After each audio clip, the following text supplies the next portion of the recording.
saya. Saya angkatan 96, jadi kalau sekarang sudah 20 tahun ya. 2026 berarti 20 tahun. Dan ini tahun 2001 pas masih kerusuhan dan kami harus pindah dari beberapa kampus sekolah ke sekolah sampai bisa selesai. Jadi saya terkesan dengan materi ini karena di skripsi saya ini bagian dedikasi saya tulis bagian yang akan kita belajar hari ini. Jadi sesuatu yang hidup ya saya bagikan, minta maaf kalau tidak siapkan PowerPoint, saya akan bicara apa saja ya. Saya sudah coba bikin dalam konsep satu lembar itu, jadi silakan sampai di rumah bisa baca, bisa lihat lagi, kalau ada yang terlewatkan bisa bertanya atau apa saja ya. Jadi apa yang dialami bersama Tuhan itu yang dibagikan. Jadi mari kita sama-sama lihat yang doa kita bisa buka Ibrani 12 ayat 5b sampai 10. Silakan.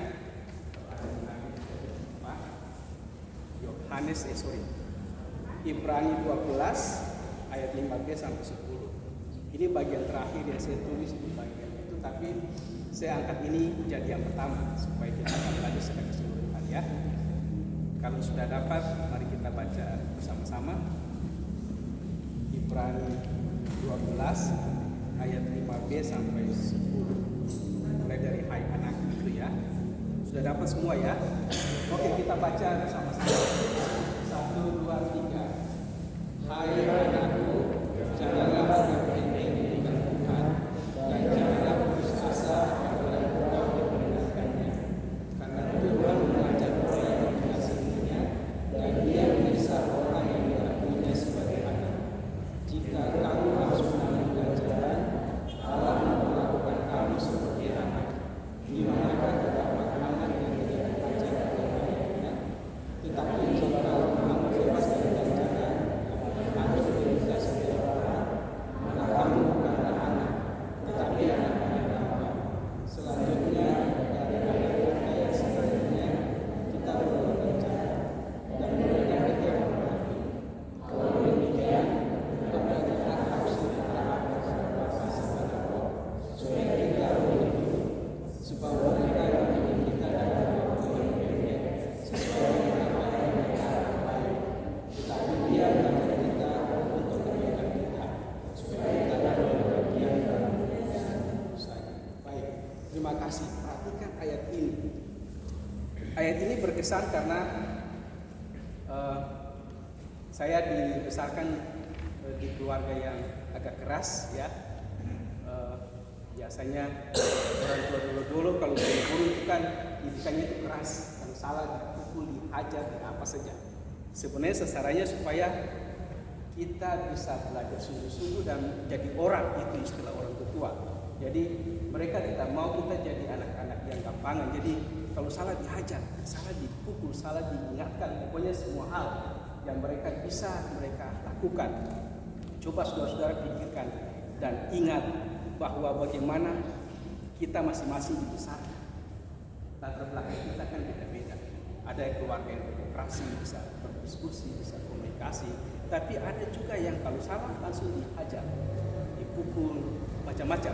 Jadi kita kembali ingat, Alkitab bagian ini bilang dari ayah kita itu saja kita, meskipun kita rasa sakit, tapi mereka hormati mereka. Karena nanti kalau kita ikuti nasihat mereka, ada baiknya juga ya. Apalagi kalau sudah lulus sarjana, sudah bekerja dan sebagainya, itu pasti kita ingat, wah didikan kita punya ayah ini begini. Tapi perhatikan bahwa waktunya terbatas. Kita bisa dibesarkan oleh mereka paling tinggi berapa tahun ya?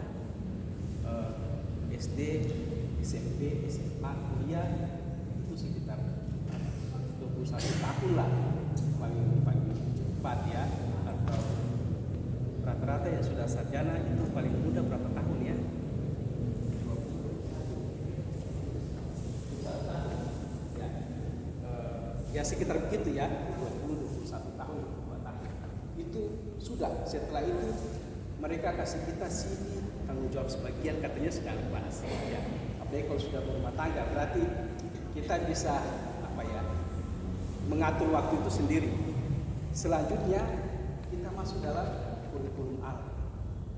Jadi sepanjang itu kalau kita taat, itu Allah membentuk kita terus sampai kita berhadapan lagi dengan Tuhan.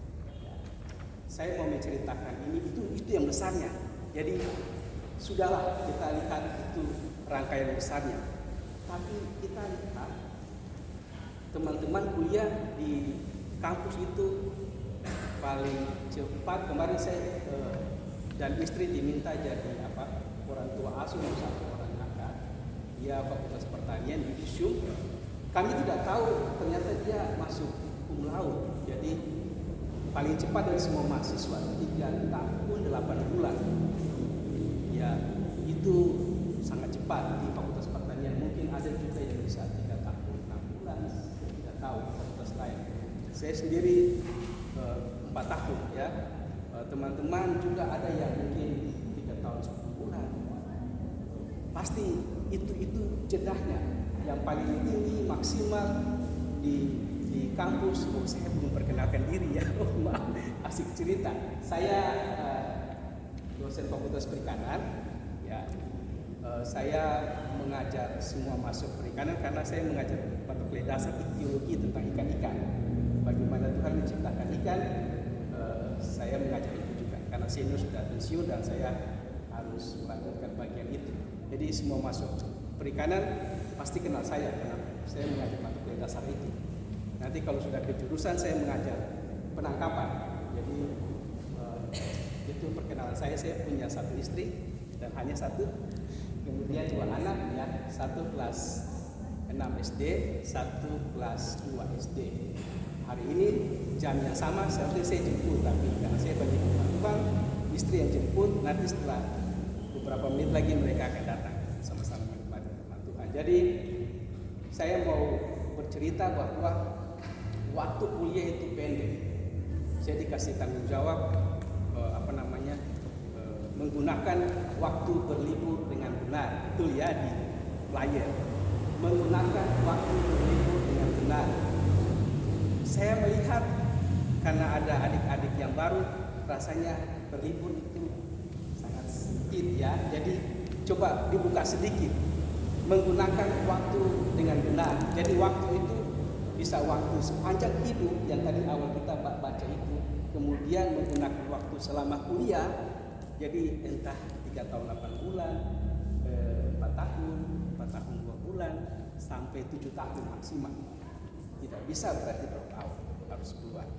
Jadi bayangkan waktunya sangat sedikit dan itu terbatas. Kalau sudah lewat tidak bisa balik lagi.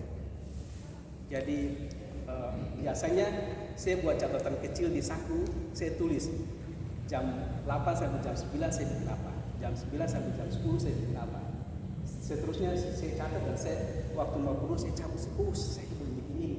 Jadi setiap bulan itu pasti tuntas satu hari itu apa yang dikerjakan supaya tuntas bagian itu. Karena saya ingat kalau sudah lewat tidak bisa balik lagi.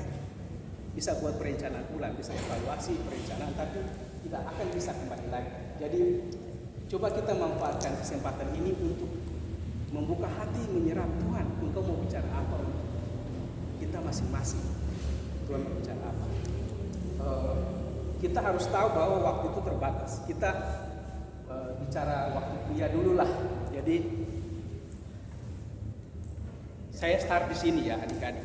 Saya juga seperti adik-adik dulu. Kita start di sini dan finishnya di sana misalnya di depan pintu itu.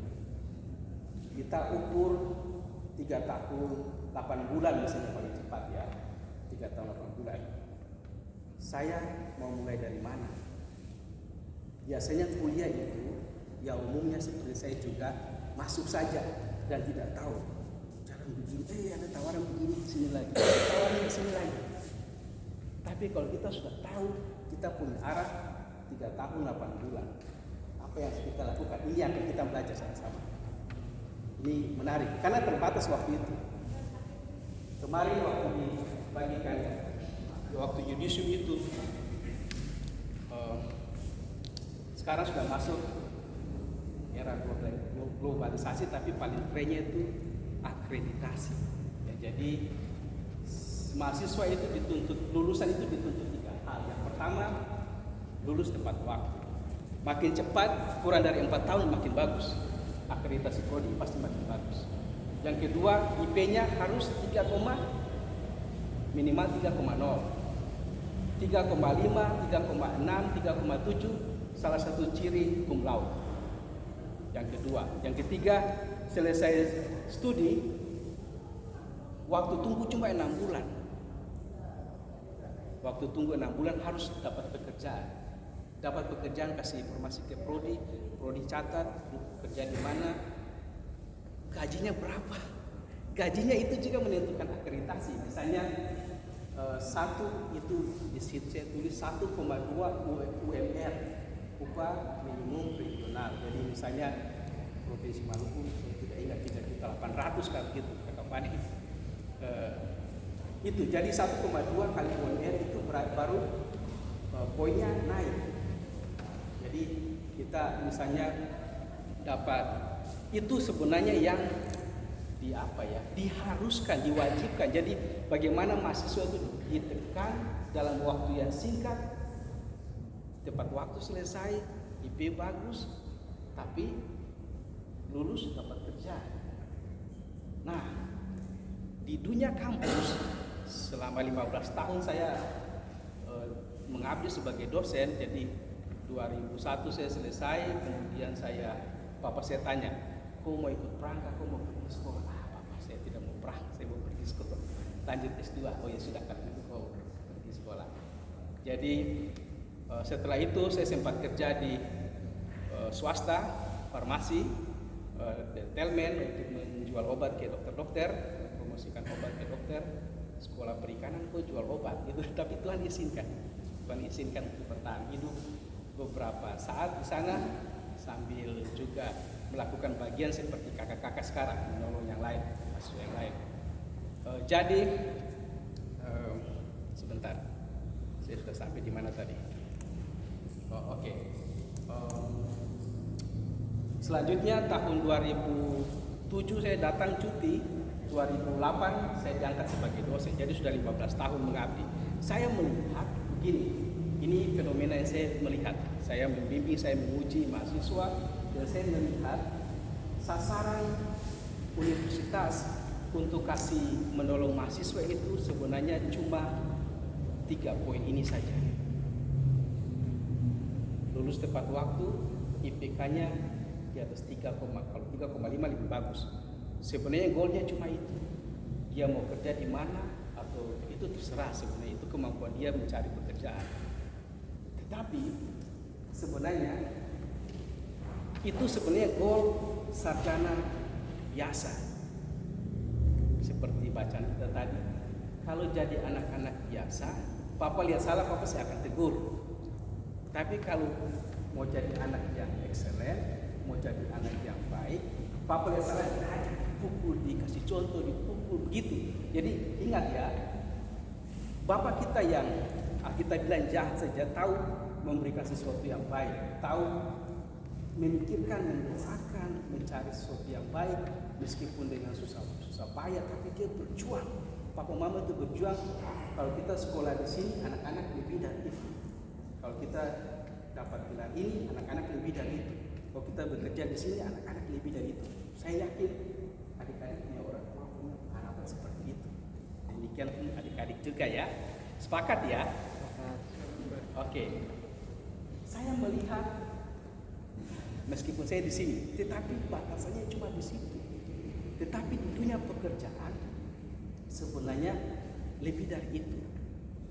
Karena bersyukur sebelum jadi dosen, saya sempat kerja di swasta itu, dan saya tahu bagaimana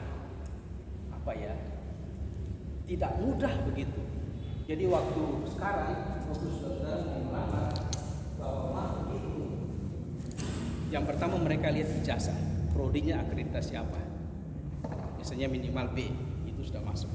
Yang pertama. Yang kedua, transkrip, IP berapa? 3,0, oke dasar. 3,5, bagus nih, apalagi ke atasnya, apalagi lulus cum laude. Kedua, Ketiga, mereka juga butuh sertifikat pendamping ijazah apa? Misalnya dia ikut lomba paduan suara atau dia ikut keterampilan BLK atau apalah begitu. Itu keterampilan itu yang mereka butuh. Misalnya perikanan ada kemampuan menyelam, kemampuan identifikasi ikan, taksonomi, kemampuan promosi dan apa saja itu butuh sertifikat itu pendamping ijazah. Kemudian apalagi yang dibutuhkan? Pengalaman kerja. Kita belum selesai kuliah, kerja di mana? Apalagi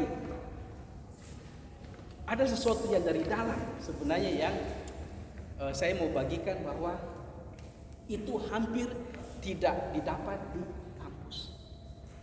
Dulu ibadah seperti ini di Lebahasa waktu tahun 96, 97. Adik-adik tahu Lebahasa kesini. Lebahasa itu mungkin yang ada di baru antara fakultas ekonomi dulu dan teknik. Ada satu lab di MIPA. Sekarang MIPA itu sampingnya itu Lebahasa. Terus Lebahasa. Setiap kali pulang kuliah di fakultas perikanan saya tinggal di PMK 1. Ada rumah dokter yang kami jaga. Kami 3 bersaudara, tidak kos. Kami tinggal di kampung tapi Papa punya hubungan baik dengan dokter itu. Akhirnya dokter bilang silakan tinggal di rumah kami. Kami juga jarang datang. Tugas kalian membersihkan dan sebagainya gratis, free. Jadi tiap hari saya sebelum ke kampus, saya bersihkan rumah semua, saya bersihkan kolam ikan, juga dengan kakak-kakak potong rumput dan sebagainya, masak, cuci pakaian sendiri, jalan kaki ke fakultas perikanan. Setiap lewat Lebahasa, saya mendengar suara yang seperti tadi. Roti dan tega dulu belum ada yang seperti itu ya. Tapi lagu-lagu yang menyembah Tuhan, dan saya bilang, aduh, sesuatu yang saya rasa kosong dan ini kuliah tambahan bagi saya waktu itu. Jadi pengetahuan oke, di bangku kuliah belajar matematika, fisika, biologi, kimia, cara ukur ikan, cara mengelola ikan, cara tangkap, cara budidaya itu diajarkan. Pengetahuan oke. Tetapi yang lain saya tidak dapat. Saya bilang, wah ini kesempatan baik. Saya berdoa, Tuhan tolong supaya bagaimana saya tidak mau jadi sarjana biasa-biasa saja. Saya mau jadi sarjana plus. Sarjana plus itu saya sudah ada gambaran. Ini pasti di dunia pekerjaan sangat dibutuhkan, sangat dibutuhkan. Ijazah oke, transkrip oke.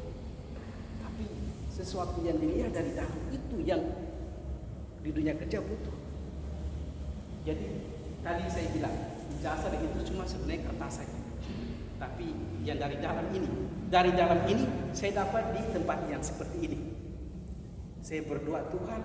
Nah, untuk memulai, saya kembali ke sini ya. Memulai dari sini ke sana, waktu kan terbatas. Tapi tekanan seperti tadi.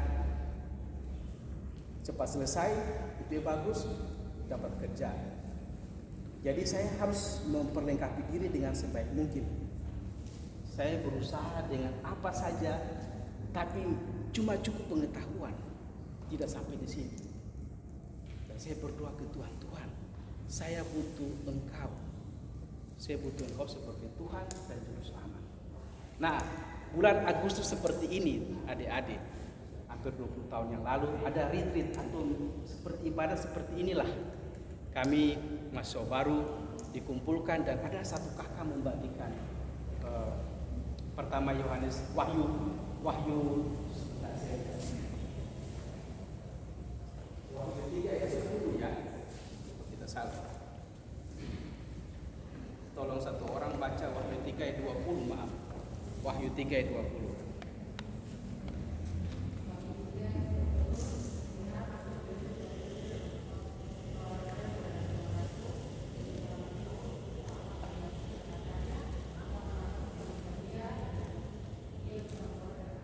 Baik, terima kasih. Jadi Tuhan berdiri di depan pintu dan mengetuk pintu hati saya. Dan dia mau masuk untuk menjadi Tuhan bagi saya. Dan ada satu firman Tuhan juga, ini ayat hafalan pertama Yohanes 5 ayat 11-12. Kalau ingat kita coba hafal sama-sama ya. 1, 2, 3. Dan inilah kesaksian itu, Allah telah mengaruniakan hidup yang kekal kepada kita, dan hidup itu ada di dalam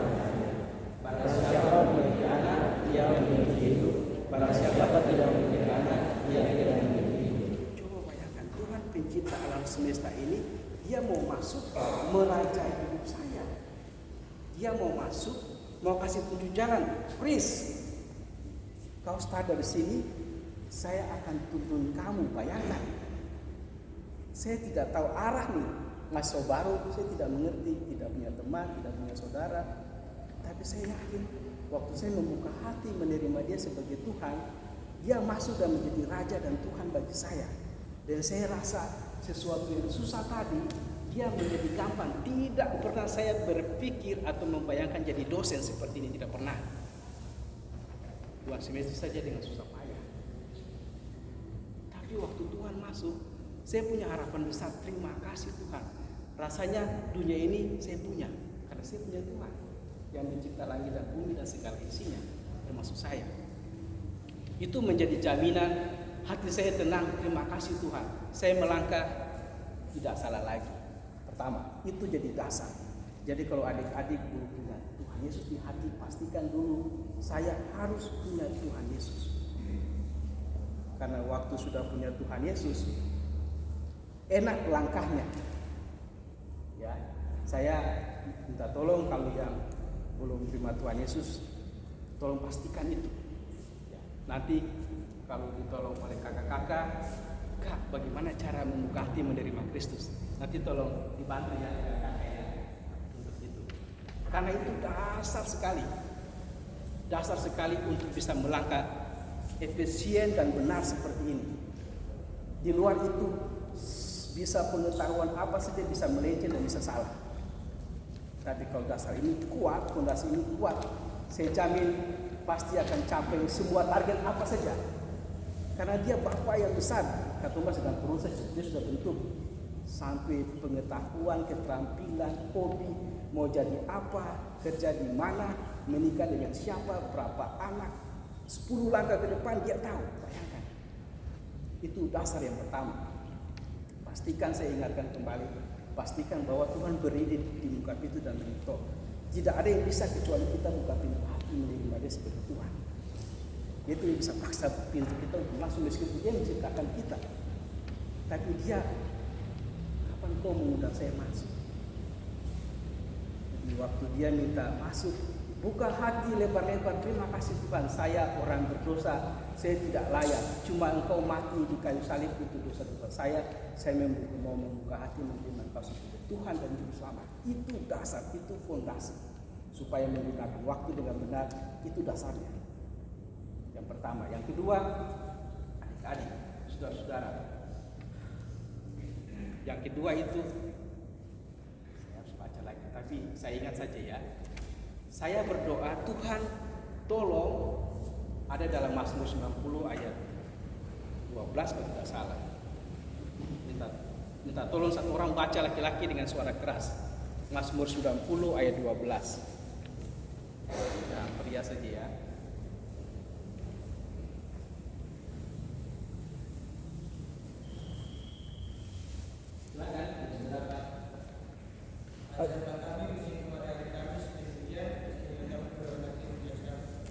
Terima kasih.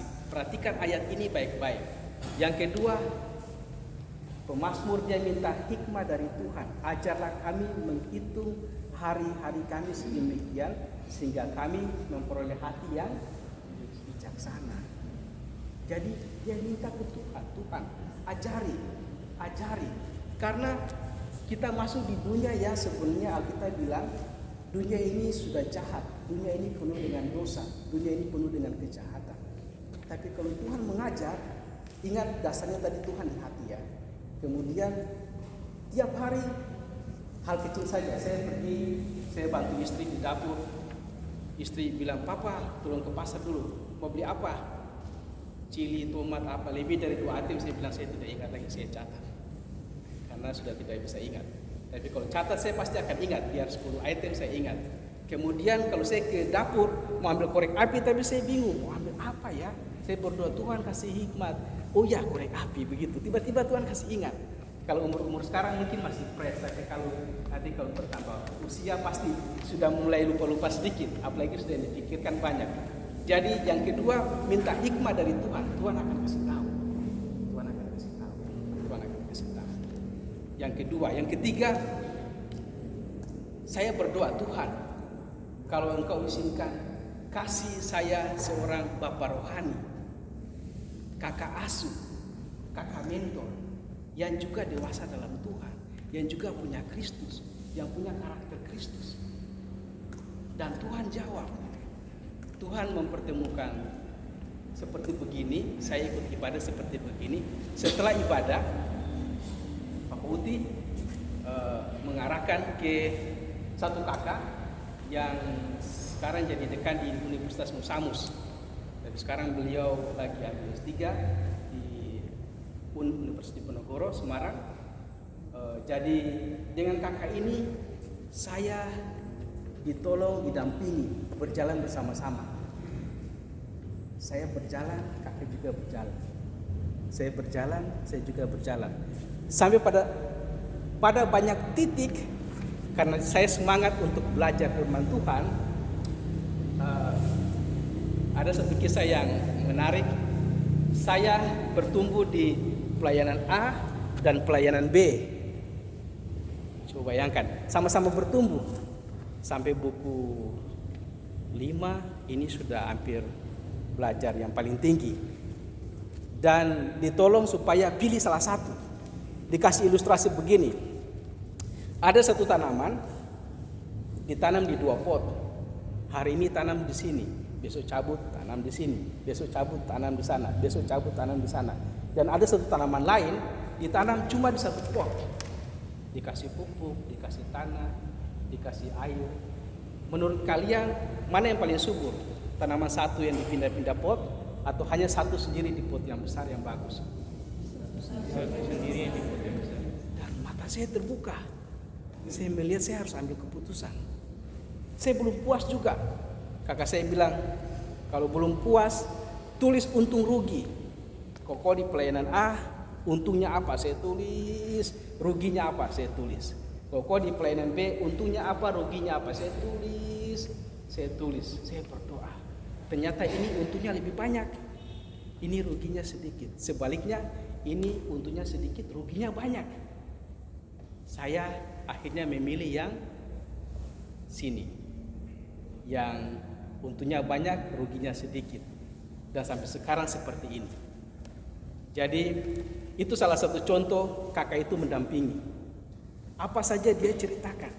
Karakter dosen A, membuat tugas ini. Jadi bukan cuma hal-hal rohani, tidak. Semua hal sampai sedetail-detailnya dikasih sharing, dibagikan. Jadi itulah fungsi bapak rohani. Jadi waktu saya jadi bapak untuk mengasuh anak-anak saya atau mengasuh orang-orang yang Tuhan percayakan ke kami, punya pengalaman itu. Bukan cuma hal rohani, tapi hidup itu tiap hari dilihat. Makan, minum, mandi, semua dilihat. Dan itu yang menjadi sesuatu yang kuat, tidak bisa hilang. Kalau pengetahuan, kalau PA 1 minggu 1 kali belajar ya, jaminan keselamatan bisa lupa. Tapi kalau hari-hari ditegur, dimarah, dikasih ingat, ulang-ulang, makan, minum, tidur, semua, jadi itu tidak bisa hilang. 3 itu yang paling dasar untuk kita bisa melangkah menggunakan waktu dengan benar. Dasar pertama, Kristus di hati. Yang kedua, minta hikmah dari Tuhan. Ajarilah kami menghitung hari-hari kami sedemikian sehingga kami beroleh hati yang bijaksana. Dan yang ketiga, minta bapak rohani, minta kakak asuh. Dan pastikan ya, adik-adik yang baru, saya juga seakan punya bapak rohani. Kalau belum ada, tanya ke kakak. Saya juga bersedia untuk menolong. Yang laki-laki, perempuan istri saya bersedia menolong. Ya, jadi prinsipnya laki-laki tolong laki-laki, perempuan tolong perempuan. Jadi itu dasar sebenarnya.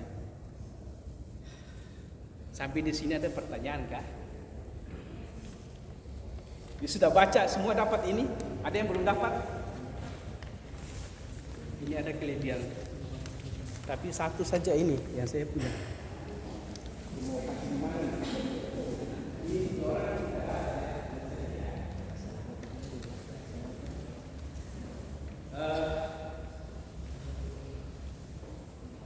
Sudah itu. Oke. jadi sudah mulai dapat sedikit-sedikit ya. Kalau ada pertanyaan boleh, silakan kita bisa berdiskusi. Sambil memikirkan pertanyaan, satu bagian saya mau jelaskan ya. Jadi dalam perjalanan ini, adik-adik, saudara-saudara harus ingat, pasti banyak tawaran, pasti banyak godaan, tantangan, hambatan untuk kita tidak bisa capai target ini. 3 tahun 8 bulan IP 3,65, selesai itu dapat pekerjaan, itu pasti banyak tarikan. Jadi kalau ada banyak tawaran, kita kasih masuk dalam kolom yang dalam itu. Dan bisa lihat. Ini kolom skala prioritas. Jadi yang ke bawah itu penting, tidak penting. Yang ke bawah, turun ke bawah itu penting, tidak penting. Kalau samping ke atas itu mendesak dan tidak mendesak. Sudah terlihat ya, penting, tidak penting, mendesak, tidak mendesak. Penting, dapat mendesak, itu prioritas pertama, itu harus dilakukan. Misalnya kita tidak minta-minta, tetapi kecelakaan dan harus masuk ke rumah sakit. Mau pergi kuliah kah, masuk rumah sakit. Itu kan penting dan mendesak, harus masuk rumah sakit. Telepon dosen, saya izin ya, karena saya kecelakaan di sini. Itu namanya penting dan mendesak.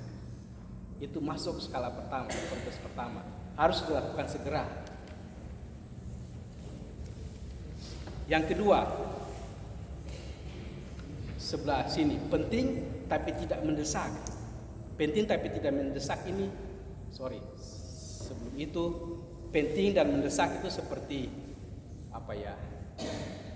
Ujian tengah semester, UAS, praktikum, tidak ikut nilai 0. Nilai 0 dikali dengan berapapun tetap 0. Jadi penting dan mendesak, harus ikut. Kita dibiayai orang tua untuk kuliah. Kalau ada yang tawaran yang lain bertabrakan dengan jam kuliah, sabar dulu, kuliah. Yang kedua, penting tapi tidak mendesak. Seperti apa kira-kira saudara rasakan? Penting tapi tidak mendesak. Misalnya tugas yang kumpul minggu depan ya, itu berarti penting tapi tidak mendesak, masuk dalam jadwal, harus direncanakan, tidak mendesak. Misalnya kakak-kakak juga mengerti ada PA, ada ibadah seperti begini, tapi kalau pas jam kuliah tetap kuliah, itu yang pertama. Tetapi kalau waktunya tidak bertabrakan, itu bisa kasih masuk jadwalnya. Jadi direncanakan, ditulis. Jam ini sampai jam ini kosong. Kak, saya boleh PA. Kak, saya boleh berdoa bersama. Kak, saya boleh beribadah seperti ini. Jadi dia masuk kategori penting tapi tidak mendesak. Jadi bisa diatur. Bisa diatur. Buat dalam jadwal ya. Buat dalam jadwal. Asal.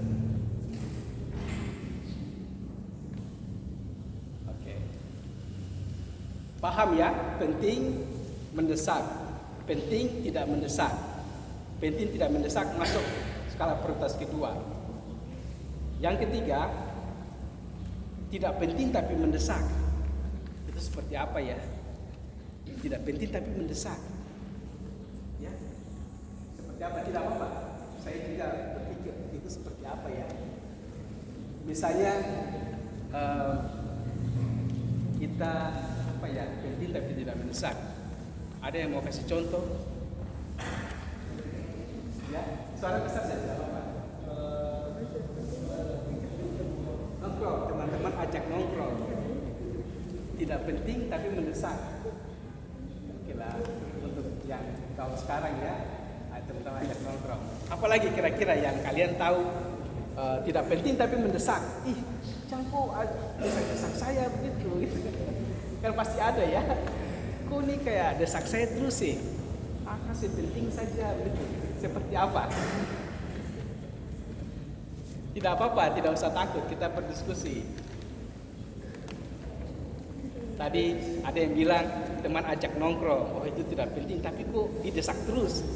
Ajak main bola misalnya atau apalah ya. Jadi ini masuk skala yang ketiga. Dia tidak penting tapi selalu didesak. Jawaban di sini apa? Di delegasi. Di delegasi itu maksudnya kawan, saya ganti beta jual. Begitu, kawan, itu maksudnya delegasi.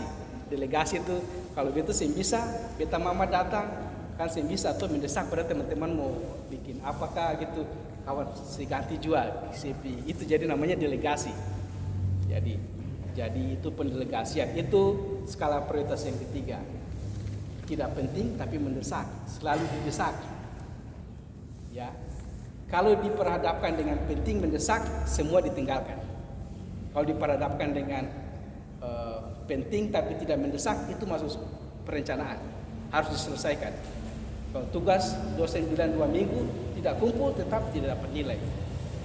Itu penting tapi tidak mendesak, itu ada waktu jeda yang kita bisa atur. Ya. Kalau sudah tidak penting tapi mendesak, itu bisa yang lain pergi atau delegasikan atau apalah begitu. Yang keempat, perhatikan, tidak penting juga tidak mendesak. Wah, ini yang banyak nih. Sudah tidak penting tapi kok tidak mendesak juga. Tapi kok saya mau utamakan itu. Wah, itu sesuatu yang nanti tidak bisa capai target di sini. Bukan berarti kita kaku, tidak. Tapi maksudnya bijak-bijaklah. Kalau misalnya begini, saya di kampus punya kapasitas 10 misalnya, tapi ada tawaran 20. Saya harus katakan tidak untuk berapa tawaran. Saya kapasitas bisa cuma 10, kapasitas, waktu, tenaga, semua ya. Tapi yang ada tawaran itu 20. Saya harus katakan tidak untuk 10 kegiatan. 10, sorry. Kalau punya perencanaan, punya planning ini bagus. Dia sudah tahu. Ini penting, ini mendesak. Ini penting, tidak mendesak. Ini tidak penting tapi mendesak. Ini tidak penting, sudah tidak mendesak lagi. Tapi mau jadi utama dari saya punya prioritas yang lain. Nah, itu bijak untuk mengatakan tidak. Dengan halus, dengan sopan, kawan maaf itu janji dengan ini misalnya. Dengan sopan kita mengatakan itu. Meskipun sebenarnya bisa. Kalau kapasitas 10 bikin 20 tidak masalah. Tapi setelah itu capek, lelah, tidak mengerti lagi tujuannya apa. Karena habis, ini tarik, kamu bagus sih, tarik lagi ke sini. Bagus sih, tarik lagi ke sini. Tidak mengerti, waktu saya yang benar kan terbatas. Kita semua waktu dikasih kesempatan terbatas. Kalau kita bijak untuk memanfaatkan itu, kembali ke dasar tadi. Tanya Tuhan, apa yang kau mau? Kalau kurang hikmat, minta hikmat ke Tuhan. Tuhan ajarlah kami melakukan apa yang harus kami lakukan. Waktu terbatas. Standar ditetapkan tinggi. Tapi kalau kembali ke sesuatu yang tadi, ditarik, kawan minta maaf, tidak. Dengan sopan mengatakan itu. Kalau teman-teman terlatih ini, terlatih itu terus, kita seperti jet. Bayangkan, saya jamin, teman. Bukan membayangkan 3 tahun 8 bulan itu susah, tidak. Karena ini kita mengerti bagaimana menggunakan waktu yang benar ini. Kalau kita tahu, kita akan bikin skala prioritas tadi. Bila perlu kita tulis untuk rugi, untung bagaimana, rugi bagaimana. Langsung kita minta nasihat dari kakak-kakak yang dewasa dalam Tuhan, bertumbuh secara karakter Kristus. Wah, ini sudah ada jawaban. Ketemu saja, tidak menghindar. Kawan minta maaf, atau Pak minta maaf, saya sudah ada janji, saya minta maaf ya. Kalau kita sopan, pasti akan dimengerti. Tapi kok sih bisa itu target ini, jangan. tenang saja. Tidak usah terlalu yang lain baca, kita tenang, kita tanya Tuhan terus. Apalagi kalau teman-teman bertumbuh dan mengerti bahwa hubungan pribadi yang intim dengan Tuhan penting, bertanya Tuhan, Tuhan apa yang kau mau, apa yang kau kehendaki. Tuhan Yesus saja pagi-pagi benar waktu hari masih gelap, dia pergi ke tempat sunyi dan dia berdoa, dia tanya. Apalagi kita yang terbatas ini, satu langkah saya tidak tahu, tapi dia mengerti 10 langkah ke depan, 20 langkah ke depan. Cahaya Tuhan kita ini sudah mulai habis. Tapi kalau ada pertanyaan silakan. Kita sudah mulai ini lebih banyak pertanyaan, lebih bagus sebenarnya.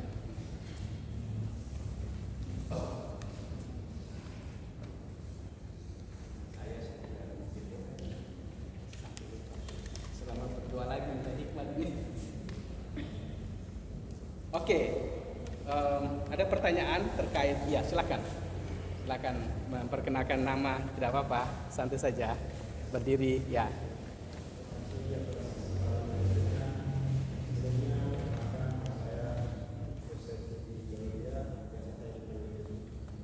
Oke, yes.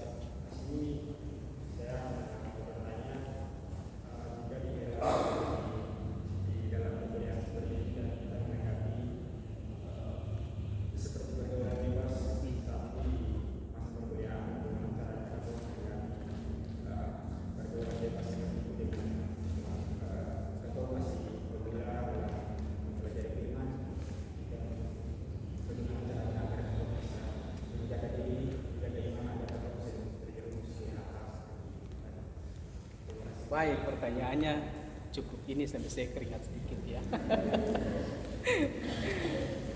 Pergaulan bebas. Oke. Saya sadar bahwa kita hidup di dunia ini ya, kita juga butuh bergaul, butuh teman. Tetapi kalau bergaulnya sudah bebas, itu sebenarnya yang ini. Kita bisa bergaul, kita bisa bersahabat, kita bisa berteman. Tapi kalau semua orang kita bebas apa saja, wah kita sudah tidak ada kita sudah tidak ada sesuatu yang membackup gitu. Kita sudah lupa sasaran kita yang mana. Jadi itu butuh butuh hikmat sih. Kita bergaul itu Tuhan tidak, misalnya kita merasa diri benar dan teman-teman yang tidak jauh dari kasih karunia, jauh dari Tuhan Yesus, dan kita tidak datang bergaul juga tidak salah. Tuhan Yesus juga tidak benar ya. Tuhan Yesus juga dia Tuhan, dia orang baik, tapi dia tidak rasa risih kalau duduk makan sama orang berdosa. Dia tidak rasa saya Tuhan. Tidak. Dia menjadi seperti orang biasa, makan sama-sama, minum sama-sama, demi orang ini jumpa Kristus saja. Sebenarnya kalau kita mau Tuhan kasih izin untuk bisa kita kuat dan kita bisa menjangkau teman yang lain secara bebas, butuh Tuhan menolong, butuh kekuatan yang ekstra di situ. Karena kalau tidak, bukan kita tarik, justru kita ditarik. Karena firman Tuhan juga bilang pergaulan yang buruk sebenarnya merusak kebiasaan yang baik. Jadi tidak melarang, tapi goalnya apa? Kita bergaul untuk apa? Membawa dia ke Kristus atau kita ditarik masuk ke situ? Kalau kita ditarik, jangan berharap ini tempat waktu. Ya, jadi pertama tadi punya Kristus di hati, kemudian berdoa minta hikmat dan punya kakak bimbingan. Karena itu akan kasih ingat, adik-adik salah, jalannya sudah melenceng lari ke sini. Ya, seperti ilustrasi besi dibuang dalam air ya, misalnya ini besi dibuang dalam air, kan pasti tenggelam ya. Tapi kalau besi ini diikat sesuatu tali dan dikasih pelompong, dibuang dalam air, dia tenggelam atau tidak? Tidak, karena ada daya tarik ini. Ada daya tarik, ada yang pegang. Dan itu Tuhan Yesus yang pegang kita. Itu hikmat yang Tuhan kasih ingat, Roh Kudus kasih tahu terus. Dan kakak bisa dampingi kasih ingat, adik salah, jalanmu salah.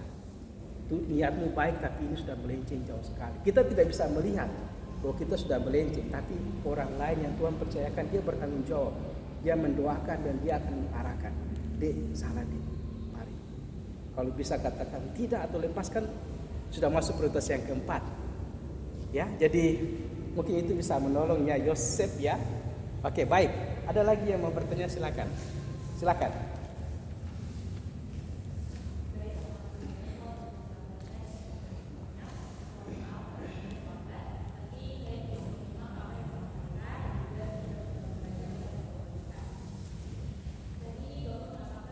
Siapa namanya? Helen. Oke, Helen, silakan.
Terima kasih, Helen. Wah, ini pertanyaan kombinasi sebenarnya.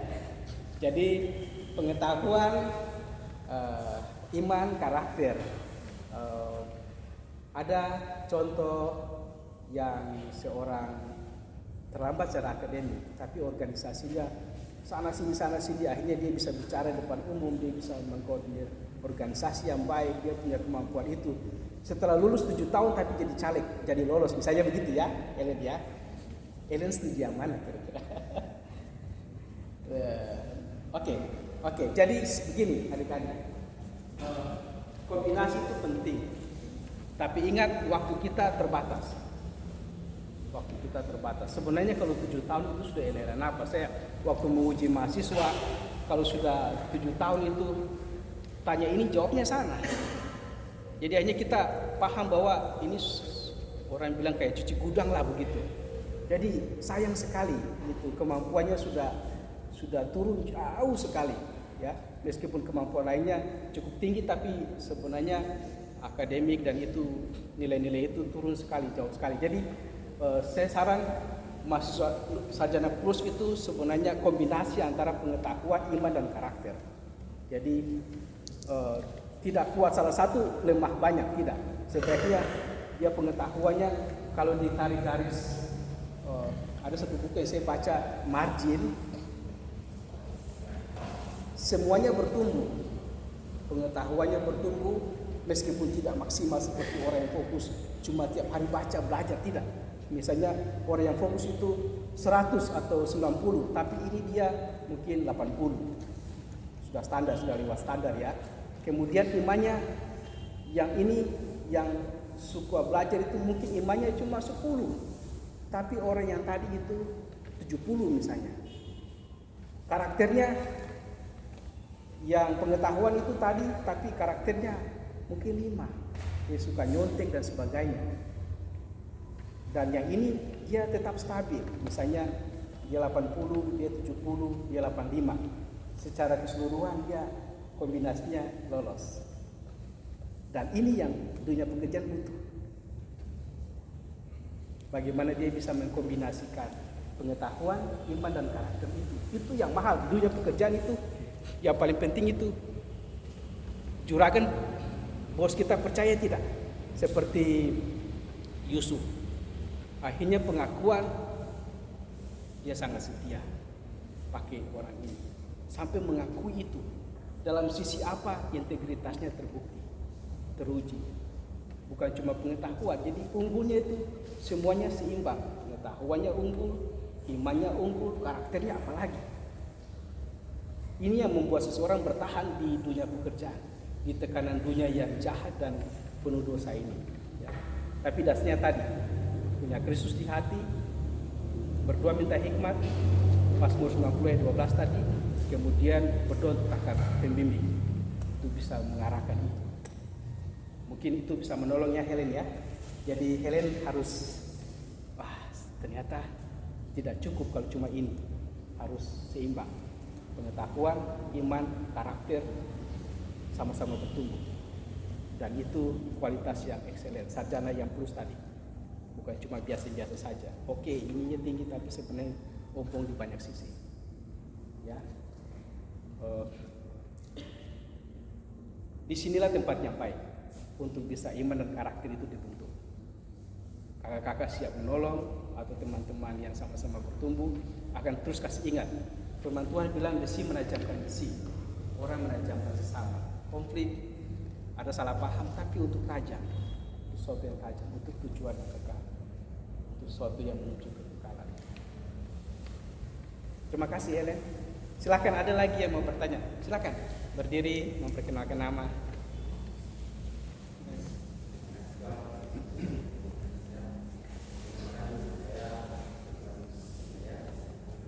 Manus.